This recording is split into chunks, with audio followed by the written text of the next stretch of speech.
excited.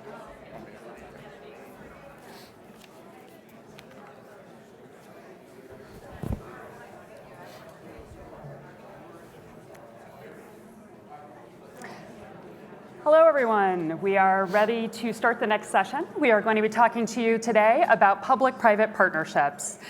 So first off, some quick introductions. I am Patty Cogswell, and I will just note that I first became quite interested in public-private partnerships when I was serving on the National Security Council and leading what was then the effort in 2012 to look at the U.S. national strategy for the Arctic. That's also one of the first times John and I worked together. But it's something that stuck with me across the rest of my career, and it was an area that I talked a lot about in my last role as Deputy Administrator at TSA. With that, I will say we've seen where they work really well, and we've seen places where they have not, and that's what we're going to talk to you about today. Great. Well, good afternoon, everybody. I'm John Spanner with McKinsey.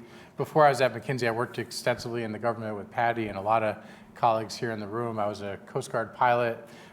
Built a little bit of an expertise on the Arctic and on public-private partnerships from both sides, and I'm glad that Patty and I have been able to work on them together. For my introduction, just briefly, I thought I would share how my son introduced me the other day. Does anybody here have a 17-year-old son, or have had one in the house? These are really interesting people. He was going to interview for a new job, and it would involve service to the community, which was very good. And he went through my bio, because when I was in the military for all those years, 22 years, I guess, he didn't always realize what I was doing. And he said, Dad, I've taken stock in what you did, and you really you were a model officer. And I said, well, thank you, Teddy. That means a whole lot to me. He said, yeah, did you ever look up the word model in the dictionary? And I said, no, I've never actually looked it up. He said, it means small replica of the real thing. So, I know it's after lunch, so I thought I'd start off with that. But P3's the best way to understand public-private. Hey, you got to give a 17-year-old kid credit, right? The best way to understand public-private partnerships maybe is what they're not. I know that Claire and Kevin and others were talking about some innovative arrangements before, OTA authority, these types of things. PPVs, P3s, you'll hear them called. They're even deeper on the spectrum of being innovative, because they're not your standard government contract. They're not a situation where the government is procuring a product or service, and in return, some vendor go ahead and pays it off. What they are is a shared burden, right? There's common metrics. There could be shared ownership. Obviously, it requires unique legislation. There can be shared property rights, shared revenue streams, those types of things. So you can imagine in those types of scenarios, you need some real important critical success factors, including first and foremost complementary objectives, in a culture of innovation, clear responsibilities, and concrete milestones of where you're trying to drive this. I know it seems quite abstract, so maybe I'll give you a few examples. They take different forms. Some are joint ventures.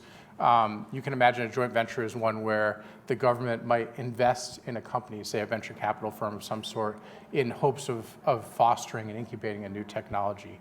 You might think of one where there's mutually beneficial arrangements, where a public sector entity like a surface transportation station needs more money for new tech to increase security, but they don't really have more money, but they do have a lot of space on their roof of their facilities, so they can give that to a broadband provider and take money and get into an arrangement to buy new security in that way.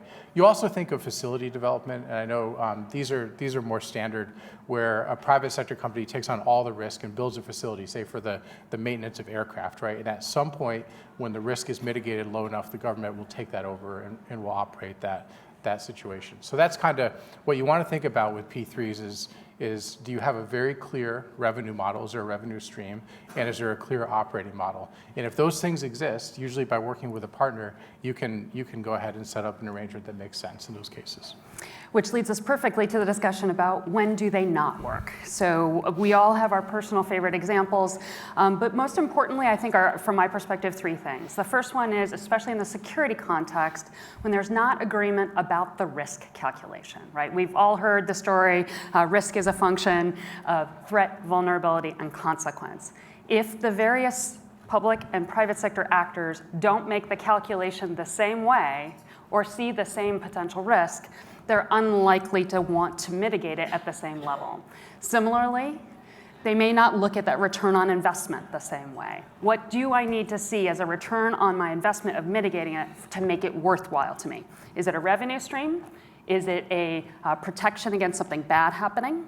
And a lot of that really goes into that discussion of risk. So one of the great examples I saw while I was at TSA was unmanned aerial systems around Gatwick Airport. Before all that time, when we all talked in the community about unmanned aerial systems, the focus was on, are they going to try to blow something up? We didn't, I think, fully appreciate that you could cost the airport millions just by shutting them down. That calculation fundamentally alters whether or not a private sector entity will make an investment. And then the third piece, as John noted, was timely access to funds. We have all seen wonderful contexts where everybody agrees on the risk, everyone sees the payoff, but they don't have access to money to get them over the initial hump or to scale and then maintain. And now talk a little bit about trends. Yeah, and just on Patty's point, let me give an example of one. I have to sanitize it regrettably, but I want to give you an example of a P3 that didn't work. Because the real advantage of these is that you don't need, as a public sector leader, you don't need much money to get them started. The private sector will figure out a revenue model with you that makes sense. But in this case, it was a major US city and a bike share company. And the bike share, they had mutually agreeable objectives. The bike share company wanted to increase its market penetration in the city, and the city really wanted to ease congestion. So they reached an agreement where they would identify 6 different locations through the city and make all the city cared about was easing congestion and give free locations to the bike share company so that people would be more apt to use the bikes. And it worked very well at first. They drove down congestion. There was great market penetration for the company that came up with the idea. Everything was okay until about 4 to 5 months in, and then the program fell apart. Any guesses why it might have fallen apart? Winter. That's really interesting. And I don't think they got that far, and that's probably what might have happened. But it was actually theft of the bicycles. Theft of the bicycles actually shut down the whole program.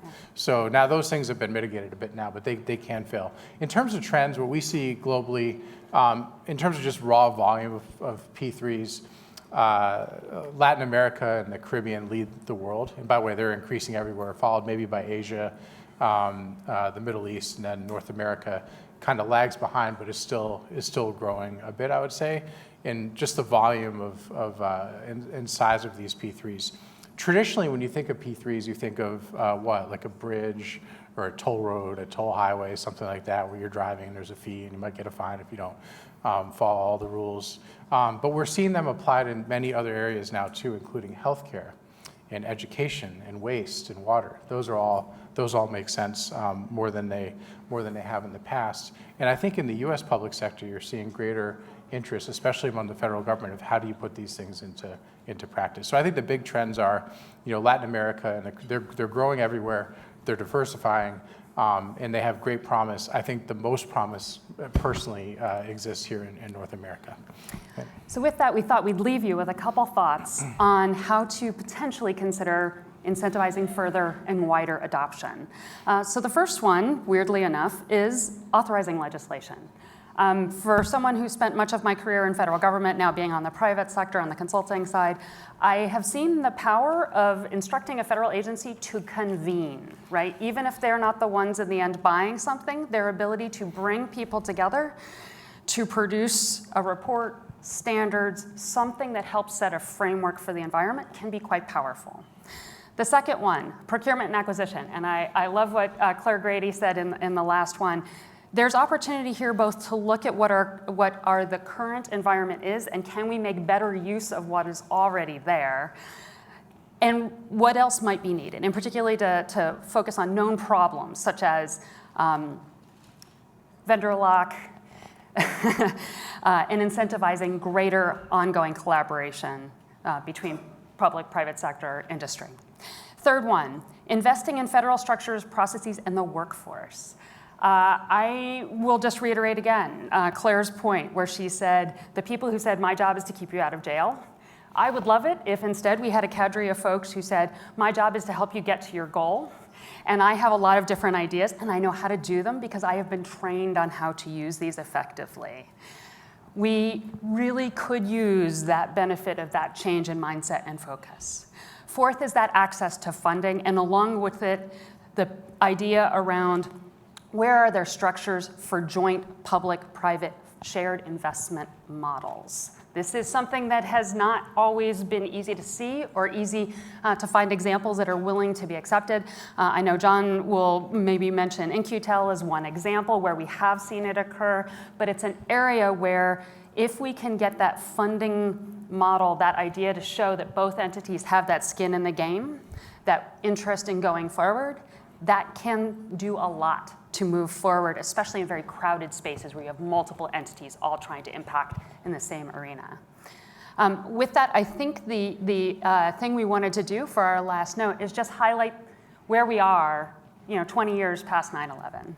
If you look at once upon a time, the idea of failure of imagination and the failure to bring enough ideas to a problem set. We've seen wonderful examples in the innovation space of taking on very hard problems. The question is going beyond incentivizing a lot of those great small ideas and moving them to scale broadly and making it widely accessible. So the question is, how do we best position ourselves for that going forward? With that, should we open for questions? Open for questions, yeah, thank you. We have about 3 minutes. This is a TED Talk style, so we'd love to take questions if you have any for us. We wowed you into. Great. And if, oh yeah, go ahead. Yeah. How do you think about operational models? Because I think my experience in government and private sector is Juan T.